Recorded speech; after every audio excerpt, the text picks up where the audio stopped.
Hello investors and traders. आपण chart बघत असतो आणि चार्टवरती आपण सगळ्या कॅन्डल बघत असतो. त्या कॅन्डल बद्दलच आपण थोडस आज परत बोलणार आहोत. आपण रेड ग्रीन छोट्या मोठ्या टेलवाल्या या सगळ्या कॅन्डल बघत असतो. परंतु त्या कॅन्डल रीड कशा करायच्या हे मला मी मागच्या ह्याच्यामध्ये सांगितलं असतं की मजबूत कॅन्डल म्हणजे भरपूर बायर्स आहेत. जी रेड कॅन्डल असेल त्याच्यामध्ये तर सेलर्स आहेत. आणि त्याचप्रमाणे ह्या टेल कॅन्डल सुद्धा त्याच असतात. ही कॅन्डल सुद्धा बुलिश कॅन्डल आहे. म्हणजे ह्यात भरपूर बायर आहेत. याच्यामध्ये सुद्धा बायर आहेत, कारण एक वेळ ही कॅन्डल इथपर्यंत होती आणि इकडून वर गेले, म्हणजे ह्या सगळ्या बुलिश कॅन्डल आहेत. आणि हे एक प्रकार आपल्याला दिसतो. आता नॉर्मली तुम्ही जर बघितलं, जर तुम्ही दिवसभर ट्रेडिंग करत असता, त्या ट्रेडिंग मध्ये जर तुम्ही 5 मिनिटाचा चार्ट लावला असेल आणि ट्रेडिंग करत असला, तर तुम्हाला या कॅन्डल्स आणि या कॅन्डल्स ह्या जवळजवळ बऱ्याच वेळा दिसतात, जास्त दिसतात. या कॅन्डल येण्याचं किंवा अक्युअर होण्याचं पर्सेंटेज आहे जवळ 60% आहे. याचं 60, हे 60% मध्ये या कॅन्डल तुम्हाला हे 60 आणि ह्या जवळजवळ 15% असतात. त्याच्यात ह्या पण आल्या, म्हणजे ह्या बुलिश कॅन्डल ज्या आहेत, म्हणजे याला दोन प्रकारचे कॅन्डल म्हणतो. हा बेरिश पण कॅन्डल म्हणजे टेल्स आणि हत्ती कॅन्डल, मजबूत कॅन्डल. या कॅन्डल जवळजवळ ह्या 60% आणि ह्या 15%, म्हणजे जवळजवळ 75% ह्या कॅन्डल दोन्ही मिळून असतात. 75% पर्सेंटेज चाललंय. आता राहतात या कधीतरी अपुरे होतात. म्हणजे ही अशी कॅन्डल, याला ही इनगल्फ करणारी किंवा याला अशी करणारी, याचं प्रमाण कमी आहे. आता याच्यामध्ये 75 झाल्यानंतर यात राहिले किती? 25%. तर ह्या ज्या कॅन्डल आहेत हे 15% आहेत. 15%. आणि काही कॅन्डल असे असतात, फार छोटे छोटे असतात, त्या पण कॅन्डल असतात. तर त्याचं एक 10%, असं हे टोटल 75% कॅन्डलचा हे असतं, म्हणजे अक्युअर होण्याचं. म्हणजे आता तुम्ही बघा, तुम्ही जर चार्ट एखादा बघितला तर तुम्हाला जास्तीत जास्त प्रमाणात असल्या रेड, लांबड्या, ग्रीन टेल्स ह्याच कॅन्डल दिसतील, आणि याच्यावरती जास्त ट्रेडिंग आहे. म्हणजे कसं, मजबूत कॅन्डल दिसली वरती बाय केलं, खाली स्टॉप लॉस. टेल कॅन्डल दिसली, टेलच्या वर बाय, खाली सेल. तसंच याच्यामध्ये, या कॅन्डल मध्ये ही खाली जाणारी कॅन्डल आहे. रेड कॅन्डल म्हणजे खाली जाणारी कॅन्डल आहे. इथे सेल, इथे स्टॉप लॉस. हा त्यातला प्रकार आहे. म्हणजे या कॅन्डल फार कमी येतात, आणि या कॅन्डल रिव्हर्सल कॅन्डल आहेत.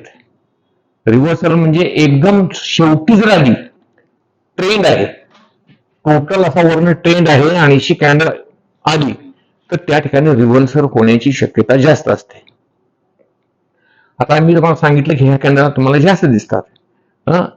तर आपण एखाद्या चार्ट वरती हे कॅन्डल कशा आहेत, काय असतात, खरंच असतात का जास्त, का मी नुसतं सांगतोय म्हणून तुला ऐकतं असं नाही ना. बरं, मी काय म्हणलं होतं की आपणाला जास्त प्रमाणात मोठे आणि टेल कॅन्डल्स दिसतात, हे 70% असतात. बघा तुम्ही आता याच्यामध्ये, ही रेड कॅन्डल, ही रेड कॅन्डल, ही रेड कॅन्डल, ही रेड कॅन्डल, रेड कॅन्डल्स आहेत ना. इकडे बघा, ही मोठी कॅन्डल आहे, ही मोठी कॅन्डल आहे. पण तुम्हाला या बाजूला मी जे दाखवलं होतं इनगल्फ करणारी, अशी कॅन्डल कुठे दिसते का? नाही. म्हणजे त्याचं प्रमाण कमी आहे. आता या आणि टेल बघा, हे टेल कॅन्डल आहे, टेल कॅन्डल आहे, किती ते बघा, हे टेल कॅन्डल आहे. इकडे सुद्धा टेल कॅन्डल. म्हणजे या कॅन्डलच दोन प्रमाण जास्त आहेत, आणि याच्यावरूनच आपल्याला काही ना काहीतरी ट्रेडिंग करता आलं पाहिजे.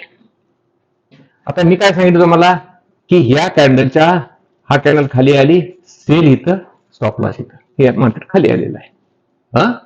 आता याला बऱ्याच गोष्टी आहेत. ह्या कॅन्डल इथे इथे वरती बाय करायला पाहिजे होतं, पण बाय झालाच नाही. कॅन्डलच्या वर बाय करायचं आहे. पण हा बाय झालाच नाही, कारण याच्यावरती बाय झाला असतं ते असं म्हणायचं आहे आणि स्टॉप लॉस इथे आला असता.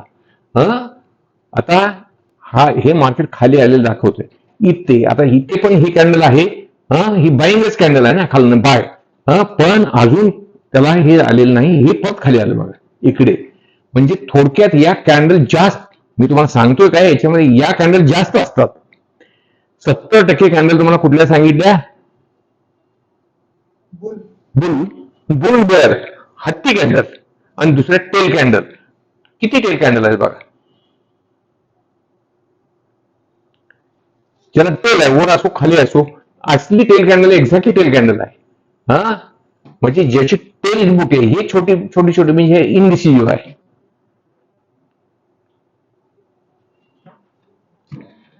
आता बघा ही कॅन्डल इथलं खाली आलेली आहे. हा बरं का पटेल, ही कॅन्डल खाली आलेली आहे. ह्या कॅन्डलच्या, ही कॅन्डल क्लोज झाली, या कॅन्डलच्या क्लोजला आपल्याला सेल करायचं आहे. इथे इथे प्राइस किती आहे बघा.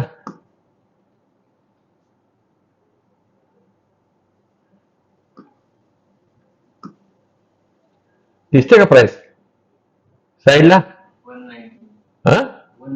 अजून दॅट 190 मी सेल केलंय. आणि ठरल्याप्रमाणे आपला स्टॉप लॉस ह्याच्यामध्ये काय राहणार आहे, हे जे मधला जी हे आहे याच्यावरती म्हणजे इथे राहणार आहे. इथे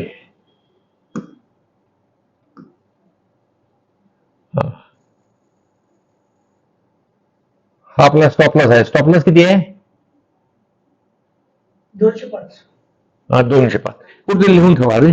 हा ट्रेड थोड्या वेळानंतर तुम्ही बघा काय होतं याच्यामध्ये.